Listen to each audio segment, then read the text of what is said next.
शिव की पत्नी पार्वती ने अपनी तांत्रिक शक्तियों से एक बच्चे का एक आकार बनाया और उसमें प्राण फूंक दिए। और शिव कहीं से आकर लैंड हुए और अपनी तलवार के एक झटके से उन्होंने लड़के का सिर उड़ा दिया। अब उन्हें बच्चे को वापस जीवित करना ही था। तो उन्होंने आसपास देखा, गणों के अंगों में हड्डियां ही नहीं थी और वो ऐसी बोली बोलते थे जो किसी के समझ में नहीं आती थी, क्योंकि उन्हें एक ऐसा सिर मिला जो इंसान का नहीं था। वो अत्यधिक प्रतिभाशाली थे।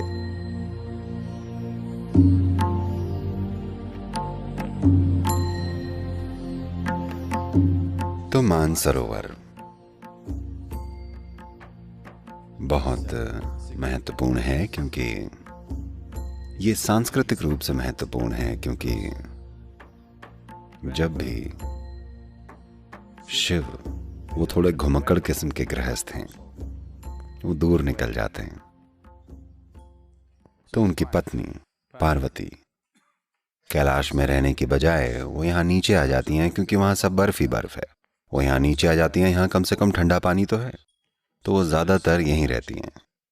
तो कैलाश के बजाय मानसरोवर में ज़्यादा समय बीता, इसलिए यहाँ कई चीज़ें हुई। उनमें से एक चीज़ ये हुई कि गणपति का जन्म यहाँ हुआ। तो उनका सिर हाथी का नहीं है, वो गणपति हैं। गण मतलब वो गण जो शिव के साथी हैं। आमतौर पर उनकी व्याख्या विकृत और विक्षिप्त इंसानों की तरह की जाती है, या जीव, इंसान नहीं। उनका रूप इंसानों जैसा नहीं है, अजीबोगरीब रूप है। और उनके हाथ पैर ऐसे थे जिनमें हड्डियां नहीं थी, बिना हड्डियों वाले हाथ पैर।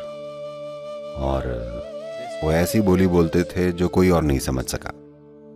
वो बोलते तो बेसुरा कोलाहल होता था और लगता था कि वो हमेशा मदहोश रहते थे, या कम से कम वो ऐसा बर्ताव करते थे। तो उन्हें गण पुकारा गया और वो शिव के परमानेंट साथी थे, हर समय उनके साथ रहते थे। दूसरे आए और गए, पर वो हमेशा वहीं रहे। तो ऐसी ही एक यात्रा पर शिव निकले, तो वो 12 साल के लिए चले गए। इसके हम कई सांस्कृतिक और वैज्ञानिक कारण बताते हैं कि वो क्यों 12 साल के लिए गए, क्योंकि ज़्यादातर जब भी वो गए वो 12 साल के लिए गए। तो एक बार जब वो गए हुए थे और जब वो 11-12 साल बाद वापस लौटे, पार्वती यहाँ झील के किनारे बैठी हैं। मैं चाहता हूँ आप इसकी कल्पना करें, एक अकेली स्त्री मानसरोवर के तट पर बैठी हैं और वहाँ कुछ भी नहीं है। उनको एक बच्चा चाहिए। वो एक बच्चे को जन्म नहीं दे पा रही हैं, क्योंकि शिव का बीज मानव नहीं है। तो ये साफ है कि उनका बच्चा नहीं हो सकता। पर जब वो अकेली होती हैं, जब वो शिव के साथ होती हैं, तब वो ठीक रहती हैं। जब वो लंबे समय के लिए चले जाते हैं, उनकी ममता जाग उठी और उनको एक बच्चा चाहिए। तो एक दिन उन्होंने अपने पूरे शरीर पर चंदन का लेप लगाया, कुछ समय इंतजार किया और फिर धीरे धीरे उस पूरे लेप को निकाल दिया। जब आप ऐसा करते हैं तो कुछ मात्रा में आपकी त्वचा या उसकी कोशिकाएं साथ में आ जाती हैं।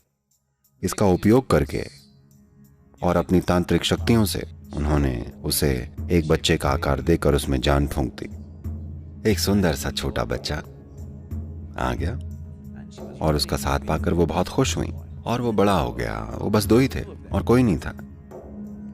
और शिव कहीं से आकर लैंड हुए। कोई नहीं जानता वो कहाँ जाते हैं। वो और उनके साथ ही लैंड हुए, पूरे सब के सब मदहोश और आनंद में। शिव अपनी पत्नी से मिलने आ रहे हैं, वो उस तरह के हैं। और यहाँ पार्वती को स्नान करना था, तो उन्होंने एक छोटी सी आड़ बनाकर लड़के से कहा कि देखना, इस तरफ कोई ना आए। तो बच्चे ने इस कर्तव्य को उनको अपनी माँ की रखवाली करने में बड़ा गर्व है। वो हाथ में भाला लिए हुए इधर से उधर टहल रहे हैं। वो चाहते हैं कोई दिक्कत खड़ी हो, उनको यही चाहिए कि कोई आ जाए और वो उसको खदेड़ डाले। वो बड़ी बेसब्री के साथ अपनी माँ के लिए कुछ करना चाहते हैं। वो उस अवस्था में है।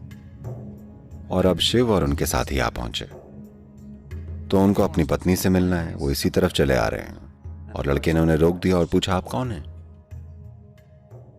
शिव ने कहा, तुम मुझसे पूछ रहे हो मैं कौन हूं?